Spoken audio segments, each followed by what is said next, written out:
Siguiendo nuestros estudios de los reyes y profetas del Antiguo Testamento, hemos estado viendo lo que es las clases acerca del libro de Isaías.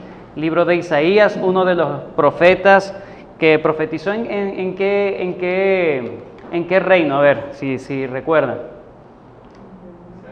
Isaías, ¿en qué reino profetizó? ¿En el reino del norte o en el reino del sur? Isaías, tenemos que ubicarlo, es muy importante ubicarlo. Reino del sur, Judá, ¿ok?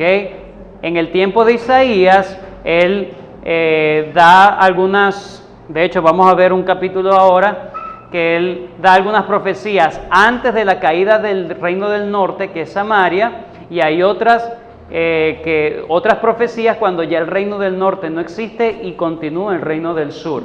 Y los llamados a Judá o al reino del sur es precisamente: vean lo que hizo Dios con el reino del norte, arrepiéntanse porque eso mismo le va a pasar a ustedes. Y de hecho eso fue lo que pasó años después. Muy bien, el pastor Luis ha estado hablando acerca del profeta Isaías y él ha estado abordando lo que es el estudio del libro de Isaías. Yo necesito que agarren sus Biblias y se ubiquen en Isaías, porque es muy, muy importante que no solamente escuchemos, sino que estemos viendo también las Escrituras para que podamos ubicarnos en las enseñanzas que vamos a tener en el día de hoy. El pastor Luis habló acerca de 5 divisiones que tiene el libro de Isaías, o que se pueden dividir, o una de las maneras de estudiarlo es dividirlo en 5 secciones. Él en 2-3 partes abordó la sección número 1, que es bastante denso en contenido, acerca del capítulo del 1 al 12, que se desarrolla un ciclo que va repitiéndose. A ver, ¿recuerdan ustedes ese ciclo que el pastor ha estado mencionando en estas 3-4 clases que dio? El propósito de Dios era un propósito malo o bueno con Israel. Bueno, pero luego vemos el pecado de Judá. Luego del pecado de Judá, el juicio consiguiente por ese pecado. Por eso es que siempre el Señor Jesús, Dios, Jehová, en ese momento, siempre se lamentaba porque él tenía buenos propósitos, pero Judá nunca hizo lo que debía hacer y había juicio consiguiente. Pero siempre el Señor daba una esperanza. ¿Para quién? Para el remanente. Esperanza para el remanente. ¿Qué es el remanente? Es la pregunta. ¿Qué es el remanente? Amén. El verdadero pueblo de Dios.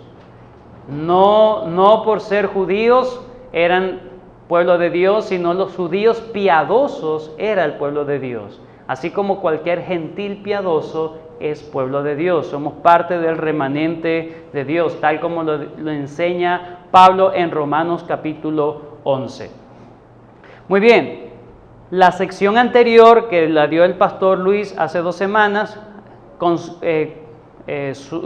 los capítulos que habló fue acerca del capítulo 13 al 27 y se refiere al juicio de Dios sobre las naciones que ha usado para disciplinar y castigar a su pueblo. Es decir, el Señor ciertamente usó estas naciones para castigar a su pueblo, al pueblo de Israel, pero Dios mismo también se iba a encargar de juzgar y vengar lo malo que ellos hicieron. ¿Okay? Dios no deja impune ninguna injusticia. Si bien Dios los mandó, el Señor también se iba a encargar de juzgarlos por todas las atrocidades que también ellos hicieron.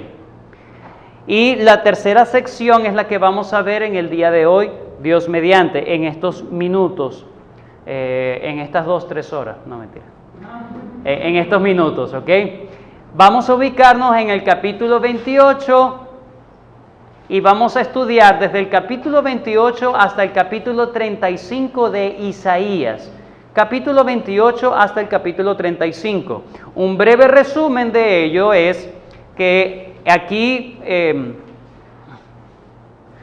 Isaías hace una aplicación de las 2 secciones anteriores al declarar las desgracias que sobrevendrán a todos los que hagan el mal, tanto a las naciones como en Judá, y ofrecerle esperanza a todos aquellos que pongan su confianza en el Señor. Ese es básicamente el tema general. Es reiterar el carácter de Dios de dar a cada uno como corresponde. Aquellos que hacen el mal, Dios lo va a juzgar justamente. Y aquellos que procuran hacer el bien, el Señor también lo retribuirá justamente. La característica principal de esta sección entre los capítulos 28 al 35 es que se hallan una serie de ay o ayes, como dicen algunos, ¿verdad? Pero estas se entremezclan, ayes sobre los malvados y declaración de esperanza para el remanente que confía. ¿Ok? Capítulo 28, versículo 1 dice, ay de la corona de los soberbios. Versículo 1 del capítulo 29, ay de Ariel. Capítulo 30, ay de los hijos que se apartan. Capítulo 31, ay de los que capítulo 31, ay de los que descienden a Egipto. Bueno, el capítulo 32 se escapa un poco de esto, es hermoso este capítulo 32, y luego el capítulo 33 continúa con esa serie de ayes. Ay de ti que saqueas. ¿Ok? Entonces, el capítulo 34 y 35 es básicamente, el 34 corresponde a la declaración hacia los malvados y el 35 una declaración hermosa al remanente, a los piadosos, a los que procuran hacer lo bueno para con Dios. Entonces vamos inmediatamente a estudiar el capítulo 28. Vamos a estudiar. Ahora, es interesante que hacer un bosquejo o hacer, un análisis de estos capítulos de manera, bueno, de aquí a aquí corresponde al ay y de aquí a aquí a la esperanza.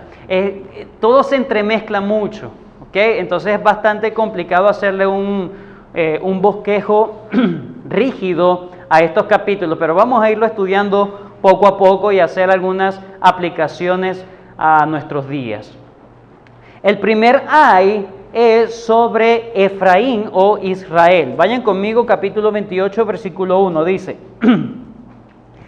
ay de la corona de soberbia de los ebrios de Efraín, y de la flor caduca de la hermosura de su gloria, que está sobre la cabeza del valle fértil de los aturdidos del vino. Entonces, el primer ay es como la primera amenaza, ay de ti, ay lo que te va a pasar. Esa expresión, ¿verdad? Tiene que ver con, uy, lo que te viene. ¿Ok? Es una expresión de advertencia, de alerta. Alerta porque ya hay un juicio inminente.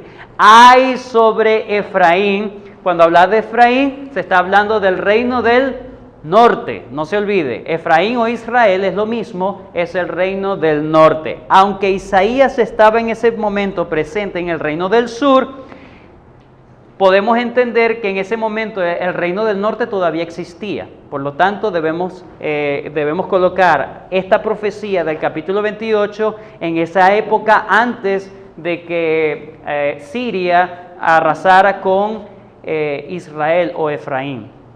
Y es interesante la palabra, la frase que le dice Dios. Dice, ay de los ebrios de Efraín. Los ebrios de Efraín. Primero coloca a Samaria como la corona de Efraín.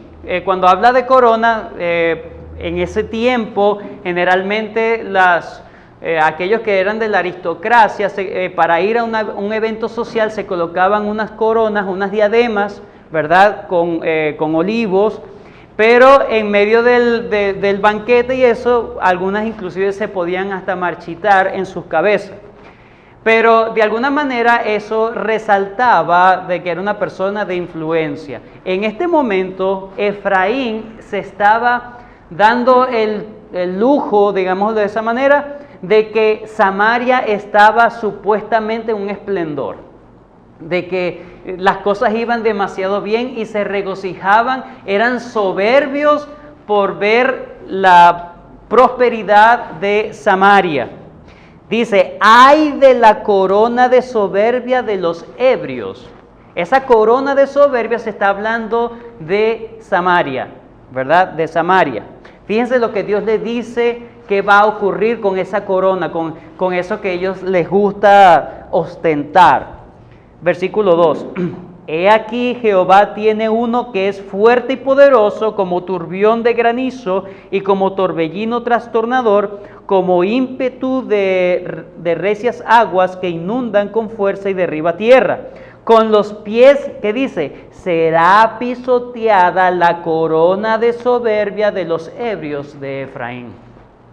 Cuando hablamos también de los ebrios, estamos hablando de una sociedad que estaba tan ensimismada que Dios los veía a todos como ebrios, como borrachos, ¿verdad? Recuerden que la borrachera es un pecado delante de Dios. Bueno, ellos andaban en disolución, ellos andaban haciendo necedades, podemos decirlo de esa manera.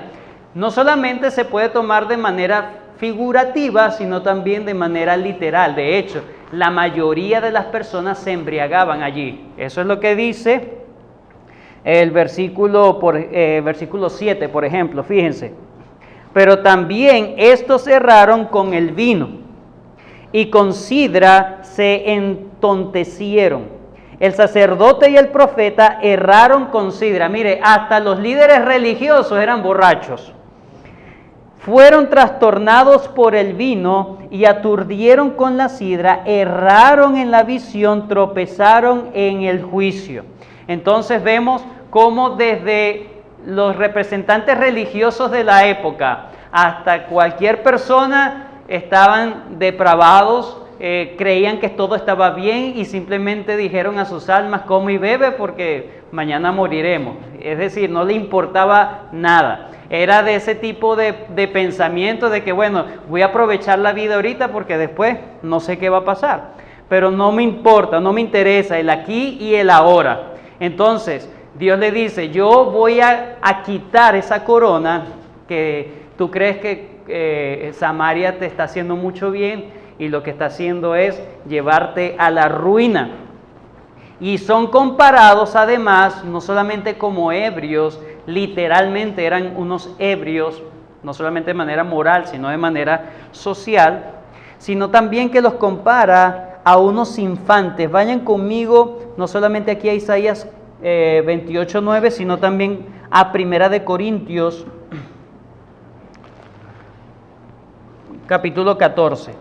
Ubíquense también en Primera de Corintios 14. Fíjense cómo Dios le dice a Israel, esta profecía es de Isaías hacia el reino del norte, y le dice, ¿a quién se enseñará ciencia? ¿O a quién, estoy leyendo Isaías 28:9, ¿a quién se enseñará ciencia? ¿O a quién se hará entender doctrina? A los destetados, a los arrancados de los pechos. Dios está diciendo, ¿a quién le voy a enseñar yo doctrina y le voy a enseñar yo la verdad? A unos infantes, a unos inmaduros, es lo que está diciendo Dios. A unos que dice, unos recién destetados, unos bebés. Versículo 10. He aquí el juicio que Dios trae por la condición infantil e inmadura que tenía Efraín o Israel. Versículo 10. Porque mandamiento tras mandamiento, mandato sobre mandato, renglón sobre renglón, línea sobre línea, un poquito allí y otro poquito allá. Porque en lengua de tartamudos y en lengua extraña hablará a este pueblo, a los cuales él dijo, este es el reposo dad reposo al cansado, y este es el refrigerio, mas no quisieron oír. La palabra pues de Jehová les será mandamiento tras mandamiento, mandato sobre mandato, renglón tras renglón, línea sobre línea, un poquito allí y un poquito allá. Es decir, ustedes son tan infantiles que hay que desmenuzarles la ley de Dios. Un poquito aquí, un poquito allá, tengo que enseñarles la cosa más básica porque ustedes no son capaces de entender. Ustedes son tan inmaduros que tengo que hablarles como si yo fuera un tartamudo. Es lo que está diciendo Dios. Es más, no me van a entender. El juicio de Dios era hablarles según la propia condición de ellos. Ellos no iban a entender las cosas de Dios porque Dios de alguna manera se está haciendo, se está bajando a la condición de ellos. Es como cuando usted le quiere hablar a un niño que no sabe hablar todavía. ¿Cómo hace usted para comunicarse? Ah, guau, guau, ah, no, chuchú. ¿Verdad? Para hablarle de un perro, del tren, ¿verdad? Tú no le hablas completo porque no va a entender en su condición. Pero aún tratando, ellos no van a entender. Para ellos la palabra de Dios era tartamudez, ellos no iban a entender, era una cosa extraña. Una cosa extraña. Vamos a comparar esto con 1 Corintios capítulo 14.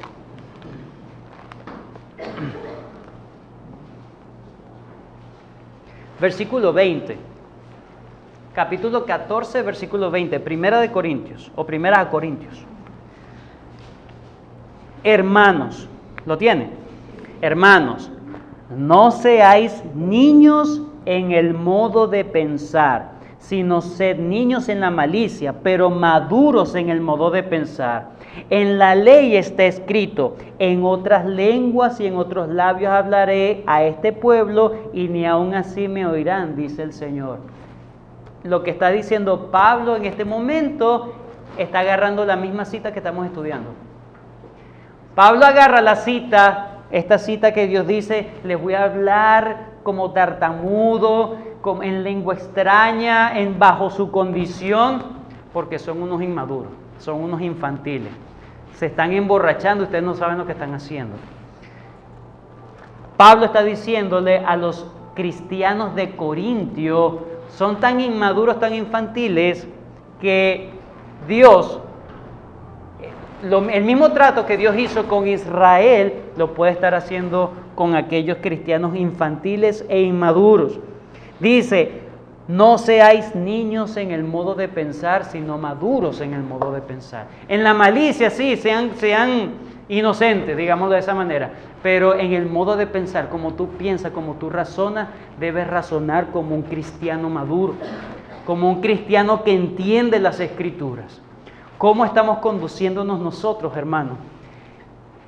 ¿Tendrá el Señor que rebajarse a estar cucharita por cucharita para que tú entiendas por lo menos un poquito?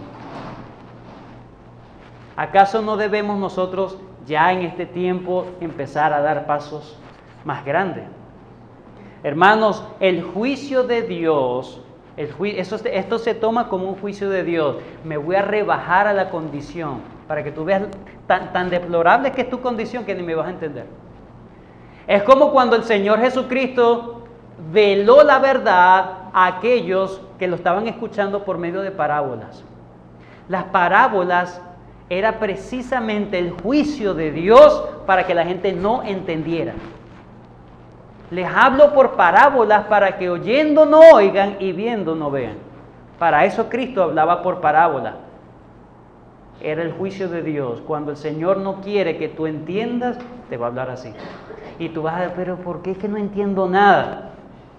Probablemente estás tan inmaduro, estás pensando en tantas tonterías, te estás entonteciendo tanto en tantas cosas, que Dios dice: cuando me vas a buscar, te voy a hablar en tu propio idioma y ni me vas a entender. Hermanos, nosotros, este es un llamado para aquellos que el Señor siempre ha estado llamando: búscame.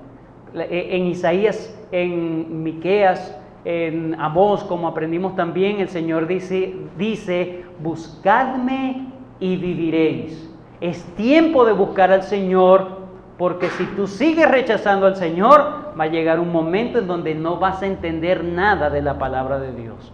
Busca al Señor con todo tu corazón mientras Él pueda ser hallado. Pero hay una advertencia también contra, ya Isaías se volcó a Israel, ahora se vuelca a Jerusalén. Ustedes, Jerusalén, no son tan nobles. Versículo 14. Por tanto, varones burladores que gobernáis a este pueblo que está en Jerusalén, oíd la palabra de Dios o de Jehová.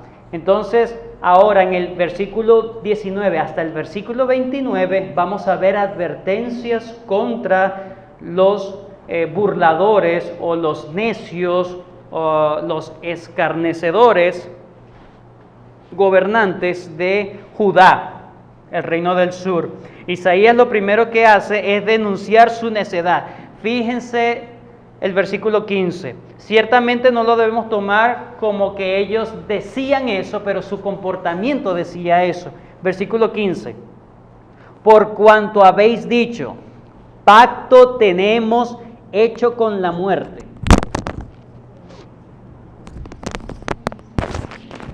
Sí, versículo 15. Pacto tenemos hecho con la muerte e hicimos convenio con el Seol. Cuando pase el turbión del azote, no llegará a nosotros, porque hemos puesto nuestro refugio en la mentira y en la falsedad, nos esconderemos. ¿Qué está diciendo el Señor? Ustedes creen que han hecho algo, una estrategia política espectacular. Se han aliado con el propio diablo, es lo que está diciendo Dios. Ustedes creen que hicieron una jugada perfecta. Bueno, aquel que está arrasando con todas las naciones de la faz de la tierra, vamos a hacer convenios para que no nos haga nada, sino más bien ser protegidos de ellos. Y el Señor le está diciendo, has colocado tu confianza en el diablo. Has colocado tu confianza en tu propia, estás acabando tu propia tumba. Isaías entonces de ahí en adelante va a proclamar la ruina de ellos. Nos vamos a quitar un poquito el versículo 16 y vamos a ir al versículo 22. Dice, ahora pues, no os burléis para que no se aprieten más vuestras ataduras, porque destrucción, ¿qué dice? Ya determinada sobre toda la tierra, he oído del Señor Jehová de los ejércitos. Versículo 18. Dice, y será anulado vuestro pacto con la muerte y vuestro convenio con el Seol no será firme. Cuando pase el turbión del azote, seréis de él, ¿qué?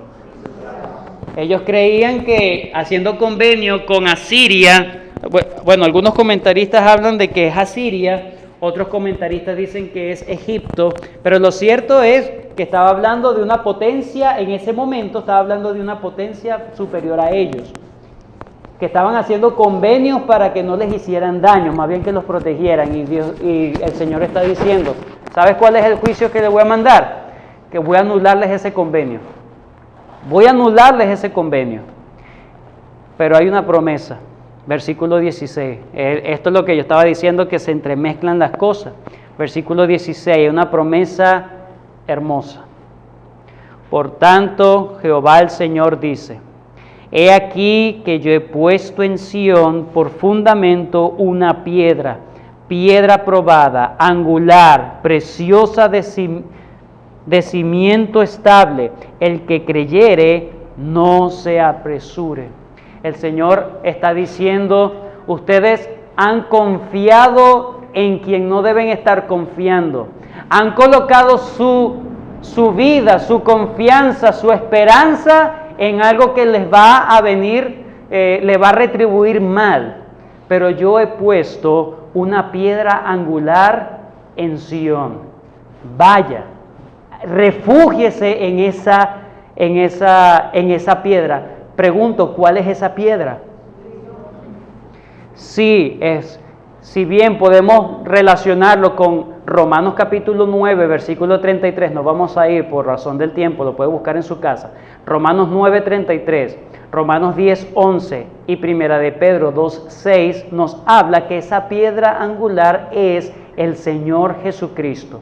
Ahora, si bien en el Nuevo Testamento se aplica este versículo para hablar del Señor Jesucristo, es decir, Dios colocó a alguien en donde tú realmente puedes confiar, nuestra pregunta es, ¿qué entendieron ellos en este momento?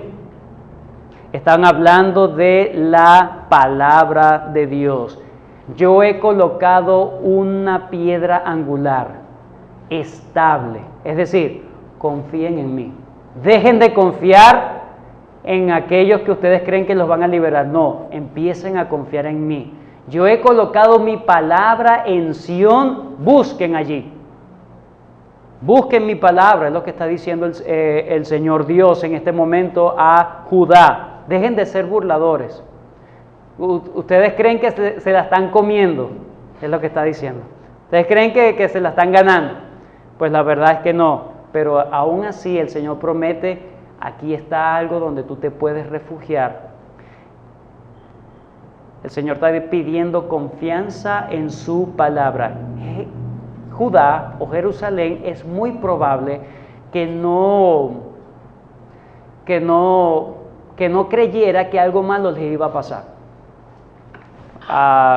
Nosotros a veces vemos personas que, oye, que pobrecito lo que está sufriendo, y a veces pensamos que esas cosas no nos pueden pasar a nosotros. Probablemente la condición de Judá era burlarse de los demás, ¿ves? Burlarse de los otros, y pensaban que el mal que le estaba llegando a las otras naciones no le iba a llegar a ellos, porque ellos eran muy inteligentes, eran muy pilas. Entonces hicieron convenio con aquel que lo estaba azotando a los demás. Y Dios dice, están tan necios, tan burladores, ¿verdad? Que lo que ustedes deben hacer es empezar a confiar en mi palabra. ¿Ustedes creen que yo no los puedo destruir? ¿Ustedes creen que yo no puedo hacer lo mismo que hice con las otras naciones? Y el Señor está diciendo, pero aún así yo pongo mi palabra, confíen en mí y ustedes van a tener estabilidad. Obviamente ellos pensaban que ese mal nunca les iba a sobrevenir, y precisamente eso fue lo que pasó. Hermanos, Matthew Henry habla acerca de este gran fundamento. Él también lo aplica al Señor Jesucristo, y es hermoso lo que él escribe en su comentario. Él dice, este fundamento es una roca firme y capaz de sostener su iglesia. Su piedra aprobada, piedra escogida, aprobada por Dios, y nunca falló a quien la probara. Una piedra angular que une a todo el edificio, sostiene todo el peso, preciosa a los ojos del Señor y todo el creyente, y de todo creyente, un fundamento seguro sobre el cual edificar. Cuando hay terremotos, ¿a dónde debe ir uno? A un sitio seguro. Así mismo es el Señor Jesús. Él es la piedra angular. La piedra angular es la que sostendría todo el edificio completo. Le da dirección y sostiene todo. Esa es la piedra angular. El Señor Jesucristo es comparado con una piedra angular. La palabra de Dios es firme, es comparada a la piedra angular aquí en Isaías 28. Vamos entonces ya un poquito más rápido con el capítulo 29. Vamos con el capítulo 29. Ahora viene un ay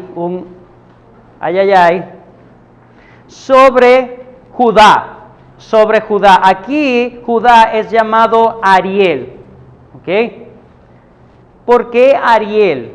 Bueno, lo primero que debemos entender es que el nombre se compone de dos palabras. El primero es Ari, que significa león, y la segunda palabra es El, que siempre se relaciona con el ser de Dios, el león de Dios, ¿verdad? Jerusalén aquí es llamado Ariel, es decir, el león de Jehová. Dice, ay de Ariel, una ciudad donde habitó David. Añadido un año a otro, las fiestas sigan su curso. Es decir, Jerusalén no dejaba de hacer sus rituales religiosos como Dios les había enseñado, pero hay un ay para ellos. Otra connotación para la palabra Ariel, también se puede hablar de que desciende o se desprende de la raíz semítica conservada en el árabe que significa consumir en el fuego. Jerusalén era la sede del altar de Jehová, pero ahora sería presa de la guerra de Jehová. Fíjense cómo lo dice este versículo aquí, en el versículo 2, dice: mas yo pondré a Ariel, ese es el versículo 2, en apretura, y será desolada y triste, y será a mí como Ariel. Es decir, es como un juego de palabras. El Señor está haciendo como un juego de palabras. Tú eres el león de Judá, el león de Dios. Es decir, a ti vienen las adversidades y tú sigues firme. Pero ahora tú vas a ser un horno de fuego. Ahora tú vas a ser donde yo voy a sacrificar mis holocaustos. Está haciendo un juego de palabras. En el hebreo es como un juego de palabras. Mas yo pondré a Ariel, a ese fuerte, en desolación, y será un Ariel. Es decir, será un altar donde habrá fuego. El Señor Jesús el Señor Dios a través de Isaías está dando una advertencia clara para Judá. Recuerde cuál era la condición de Judá. Eran burladores, pensaban que no les iba a pasar nada y creían que eran muy astutos y que se iban a salir con la suya. Pero qué importante promesa la que vemos en el versículo 6 al 8. Vayan conmigo. Estamos en el capítulo 29. Por Jehová de los ejércitos serás visitada con truenos, con terremotos y con gran ruido, con torbellino y tempestad y llama de fuego consumidor. Y será como sueño de visión nocturna la multitud de todas las naciones que pelean contra Ariel, y todas las que pelean contra ella y su fortaleza, y las que la ponen en apretura. Y le sucederá que el que tiene hambre y sueña, y le sucederá como el que tiene hambre y sueña, y le parece que come, pero cuando despierta su estómago está vacío. O como el que tiene sed y sueña, el que parece que bebe, pero cuando despierta se halla cansado y sediento. Así será la multitud de todas las naciones que pelearán contra ti en el monte de Sión. El Señor le está dando una advertencia, pero lo mezcla con una promesa, con una esperanza. ¿A qué se parece eso? Vamos a ver si ustedes tienen alguna perspectiva aquí. ¿A qué se parece cuando Dios emite un juicio, pero inmediatamente lanza una esperanza?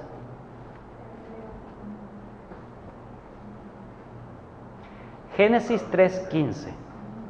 Génesis 3:15 está en el contexto cuando el Señor está juzgando a Eva, está juzgando a la culebra, en este caso a la serpiente, está juzgando a la serpiente fuertemente por haber engañado a Eva, haber incurrido en transgresión. Y en medio del juicio el Señor da una promesa: esta te herirá en la cabeza y tú le herirás en el calcañar. No hay juicio de Dios sin esperanza ni promesa de Dios. Ese es el carácter de Dios, hermano.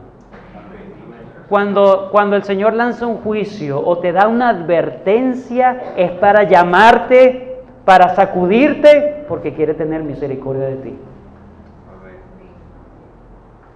Allá tú, si lo rechazas, es peor todavía. Es peor todavía. Pero es un acto de amor de Dios, de parte de Dios, cuando sientes que Dios te está hablando directamente a ti para que te arrepientas, para que vayas a Él. Es un acto de amor. Dios usa cualquier cosa para llamarte la atención y Dios quiere es darte algo bueno. Liberación de los enemigos, una promesa allí. Pero luego una vez más se enciende el furor de Dios y establece el juicio. ¿Cuál era el juicio que Dios le iba a mandar a Judá? Este es importantísimo, este juicio acá. Habla de la ceguera espiritual, versículo 10 dice: porque Jehová derramó sobre vosotros espíritu de sueño. Espero que aquí no tengan espíritu de sueño, porque es un juicio de Dios. Dice, espíritu de sueño, y cerró los ojos de vuestros profetas, y puso velos sobre las cabezas de vuestros videntes, y os será toda visión como palabras de libro sellado, el cual si dieren al que sabe leer y le dijeren, lee ahora esto, él dirá, no puedo porque está sellado. Y si se diere el libro al que no sabe leer, diciéndole, lee esto, él dirá, no sé leer. Mire, el juicio que Dios les iba a mandar a Judá por ser tan escarnecedores, tan burla, como que nada les va a pasar, ellos van a seguir. Es que mire, seguimos haciendo nuestros rituales religiosos como Dios lo había mandado. Nos hemos hecho amigos de aquellos que están, no me va a pasar nada a mí. Es decir, estaban poniendo su confianza en los enemigos de Dios. Y Dios le dice, ahora yo voy a mandar ceguera. Las palabras de las escrituras va a ser como un libro sellado. Los que sepan leer van a decir, no entiendo. Y los que no saben leer, pues no saben leer. Pues. Inhabilitado, muy bien, esa es la palabra. Podemos resumirlo como esa palabra. Dios los inhabilita para entender su palabra. No entiendo, ora al Señor, porque la sabiduría de las Escrituras no viene por condición de obra humana. No es porque yo sé leer, porque yo soy universitario, voy a entender las Escrituras. Eso no es así. Eso no es porque yo soy muy intelectual, voy a entender las Escrituras. No, es necesario que Dios quite el velo y te haga resplandecer la luz de Cristo en las Escrituras. No hay otra manera. No es por medios humanos, no es por medios físicos que tú vas a entender las Escrituras. Es Dios, si tiene misericordia, te ayudará a entender. Problema. ¿Cuál era el problema? Porque Dios mandó tal juicio. He aquí el problema. Versículo 13. Dice pues el Señor, porque este pueblo se acerca a mí con su boca y con sus labios me honran, pero su corazón está lejos de mí, y su temor de mí no es más que un mandamiento de hombres que les ha sido enseñado. Versículo 15. Ay de los que se esconden de Jehová, encubriendo el consejo, y sus obras están en tinieblas, y dicen, ¿quién nos ve? ¿Y quién nos conoce? Es decir, ellos hacían y deshacían y no tenían temor de Dios en sus ojos. Entonces Dios, no tienes temor de Dios. ¿Tú crees que estás haciendo las cosas escondidas? Entonces yo te voy a mandar un juicio para que no entiendas la palabra de Dios. No entender la palabra de Dios es parte del juicio de Dios, porque solamente en ella hay salvación. Y Dios te la está restringiendo, eso es horrible. Cuando no entiendes la palabra de Dios, es un juicio activo de Dios.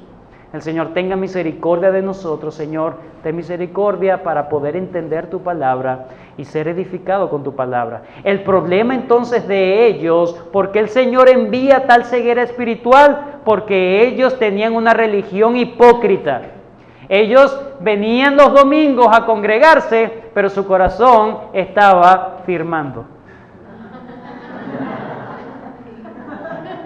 Su corazón estaba en otro lado. Su corazón estaba pendiente de las cosas mundanas. Su corazón estaba pendiente del trabajo. Su corazón estaba pendiente del problema. Su corazón no estaba para adorar al Señor. No estaba completo. El Señor juzga eso. Eso no lo ve la gente. Eso lo sabes tú y lo sabe el Señor también. Pero una vez más hay una promesa en medio del juicio. Ese es el gran carácter hermoso de nuestro Dios, que en medio del juicio Él extiende su mano misericordiosa. Versículos 22 y 24. Por tanto Jehová, que redimió a Abraham, dice así a la casa de Jacob, no será ahora avergonzado Jacob, ni su rostro se pondrá pálido.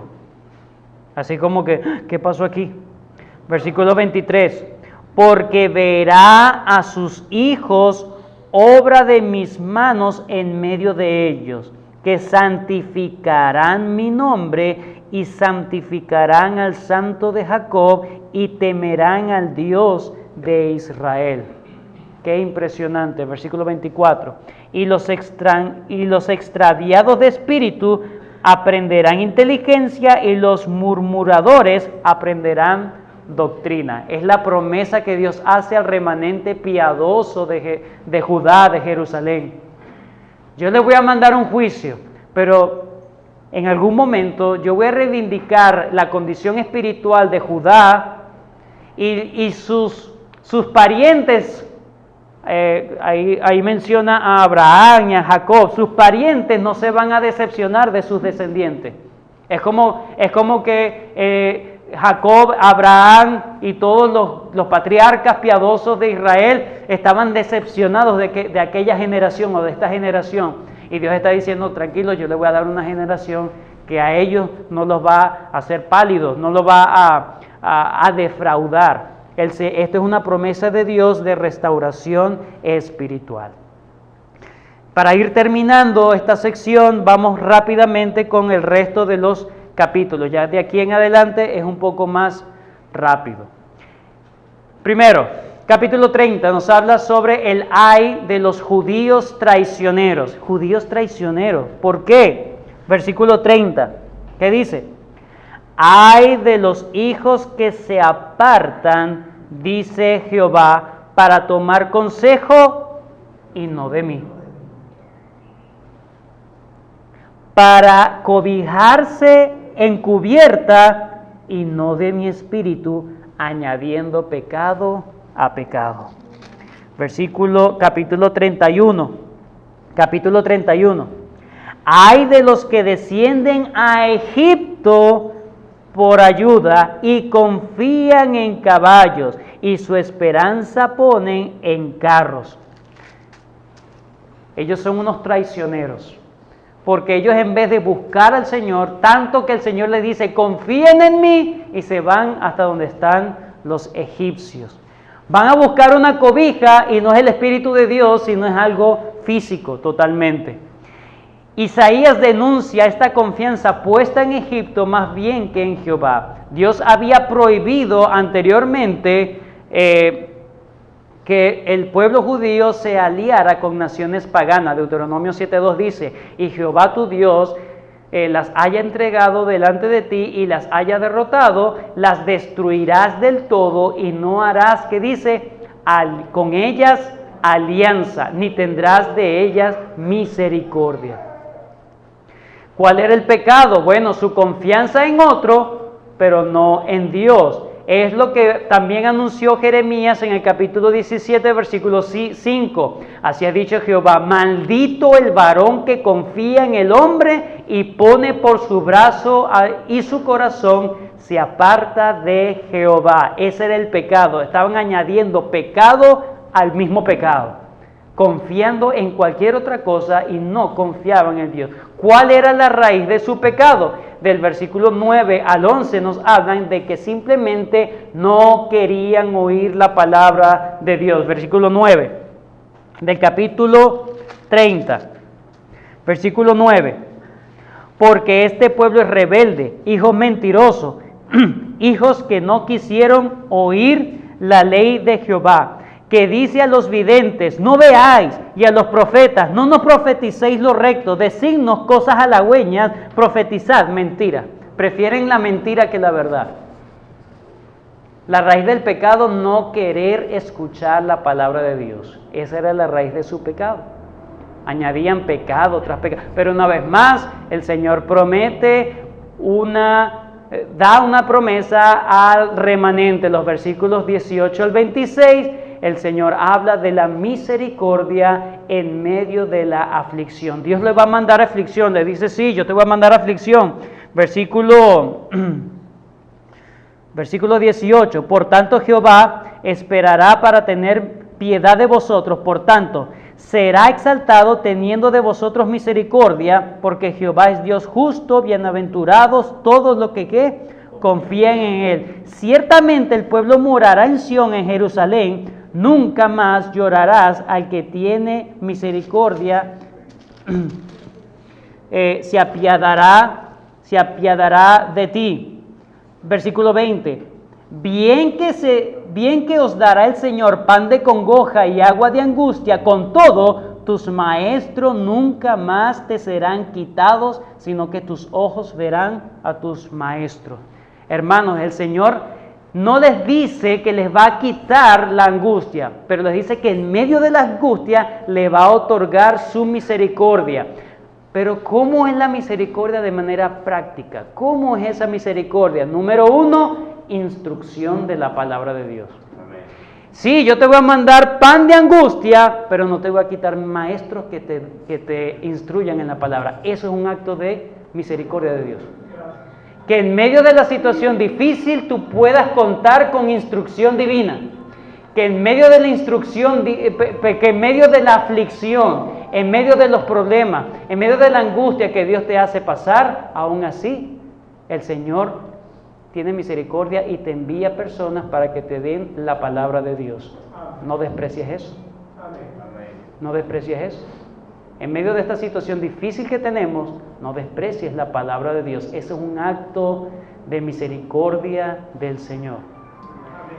Juzgando a los opresores, 27 al 33, el Señor dice, no solamente te voy a mandar instrucción divina, sino que también voy a juzgar a todos los que te oprimen.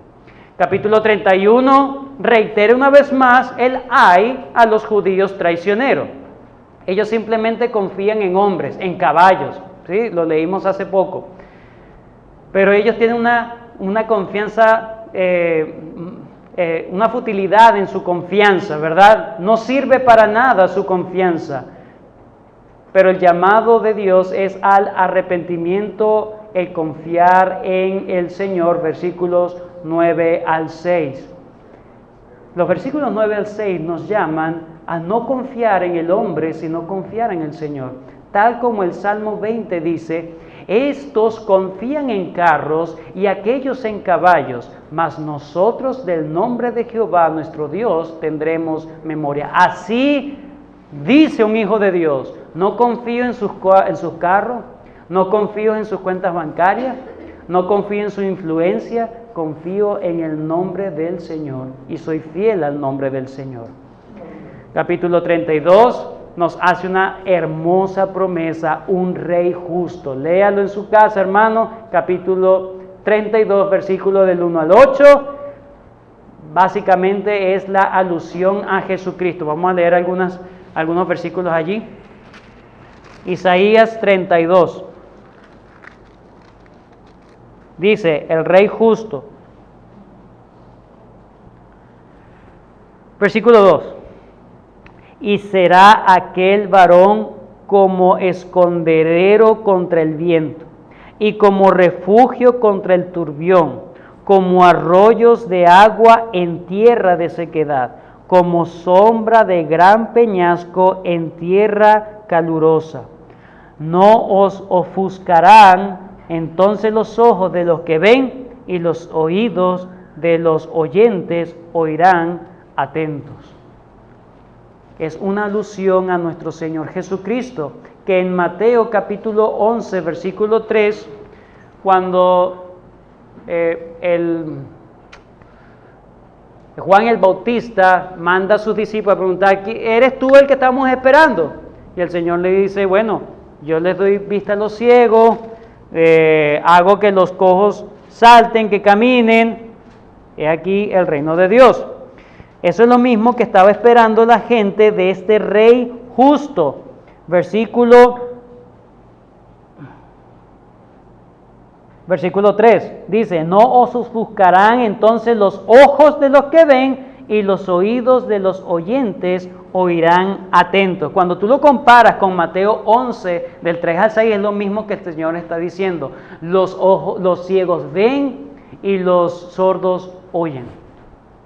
Eso es lo que yo estoy haciendo, lo que está diciendo el Señor Jesucristo a Juan el Bautista. Ahora la pregunta aquí es importante, ¿qué es ese rey? Ahora, no quién es ese rey. ¿Quién es ese rey? El Señor Jesucristo, ¿cierto?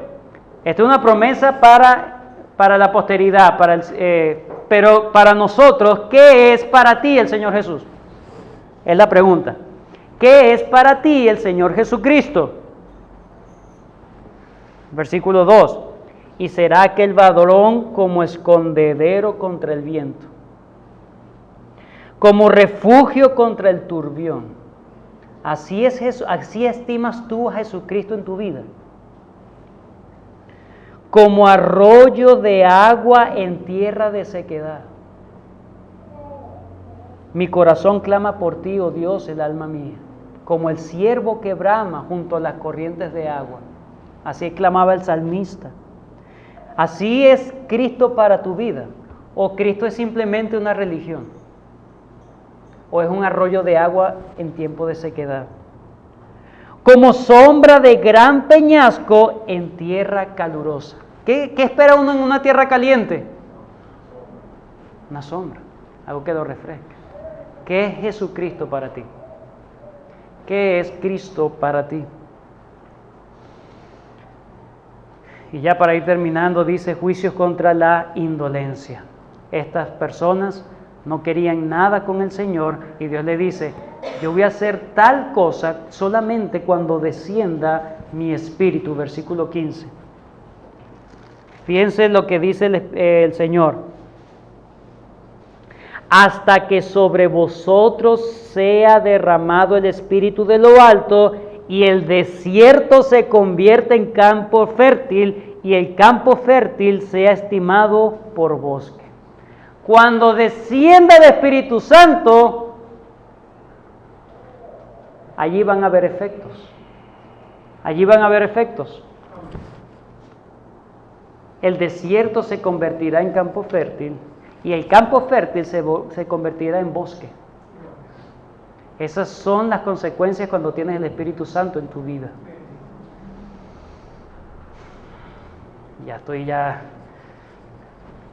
Vamos a darle rápido para poder completar esta sección. Capítulo 33. El ay sobre el destructor, ahí se habla sobre Asiria. Es la última profecía de Isaías tocante a la destrucción de Sennacherib, el rey de Asiria. En el versículo 1, el Dios justo siempre va a pagar como corresponde a la injusticia. Ese es el versículo 1. Y la oración de Isaías, Isaías está rogando al Señor por misericordia y el Señor da la respuesta en el versículo 10 al 20. Dios siempre va a recompensar a quien le busca. Versículos 15 al 16. El capítulo 34 y 35 es la final de esta serie de Ais y Esperanza. El Señor da un juicio contra las naciones, especialmente Edom como representante de los malvados. Isaías incluye que habrá un ay para todos los que sean objeto de la indignación de Dios. Pero dice, la prosperidad consecuente de toda clase de aves y animales y allí donde una vez el hombre levantó sus ciudades de rebelión. En este capítulo 34, cuando termina, habla de que, en esa esplendorosa región donde fueron malvados, allí van a surgir los cactus. Eso va a ser desolado y van a vivir tranquilamente los animales a la final. Los animales van a vivir tranquilamente. Eso es al final del capítulo 34 y cuando lo comparas con el capítulo 35, entonces dice, donde una vez hubo soledad, ¿verdad? Dios puede hacer un lugar bendecido en medio de... Es la misma idea. Por un lado dice, ahí los animales en medio de la soledad van a disfrutar a sus anchas, pero yo voy a mandar para que eso se restaure y lo que una vez fue desolado ahora va a ser restaurado. En el capítulo 35 dice que se construirá una gran calzada. Eso sí hay que verlo. Capítulo 35.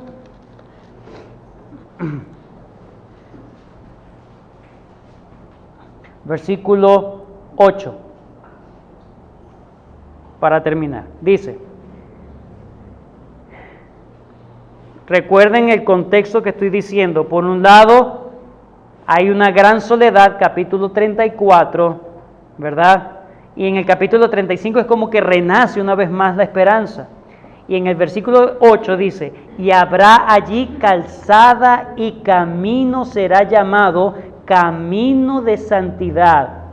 No pasará inmundo por él, sino que él mismo estará con ellos. Ahora, ese camino le está haciendo referencia a una persona. ¿Lo ven? Una vez más, habrá allí calzada y camino, y será llamado camino de santidad. No pasará inmundo por él, sino que él mismo estará con ellos. El que anduviere en este camino, por torpe que sea, no se extraviará.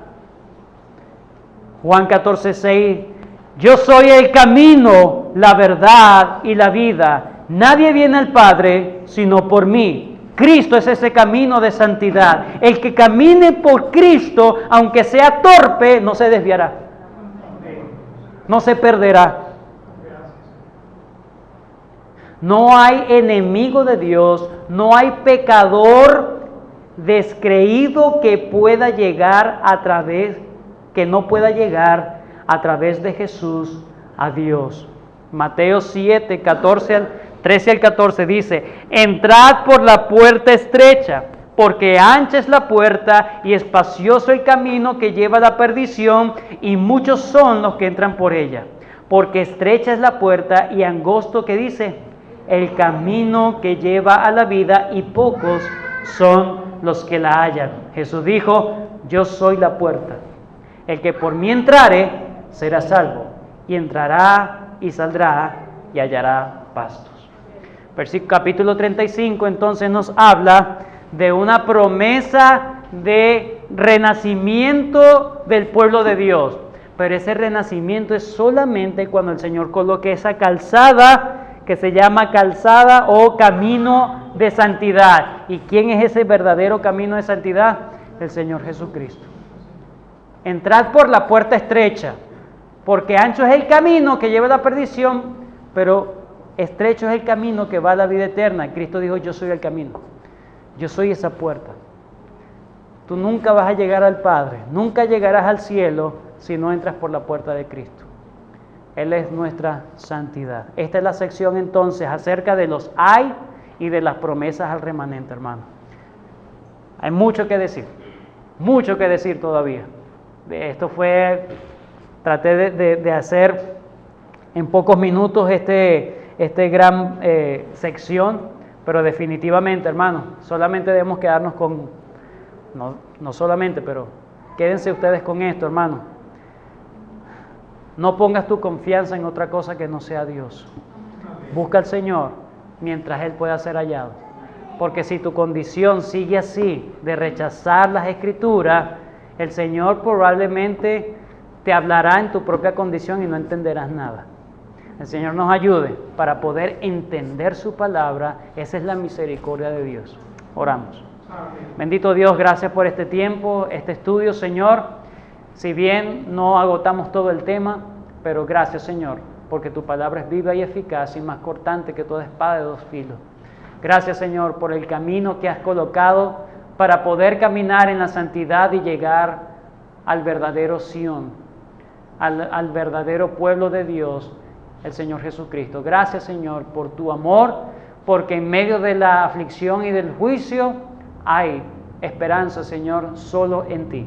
En el nombre de tu Hijo Jesucristo, gracias, Señor, gracias por nuestro Señor Jesucristo, el verdadero Rey, esa protección en medio del viento recio, esa roca firme. Oh Señor, ayúdanos a estimar a Cristo Jesús más que todas las cosas. En el nombre de tu Hijo te lo pedimos. Amén. Amén.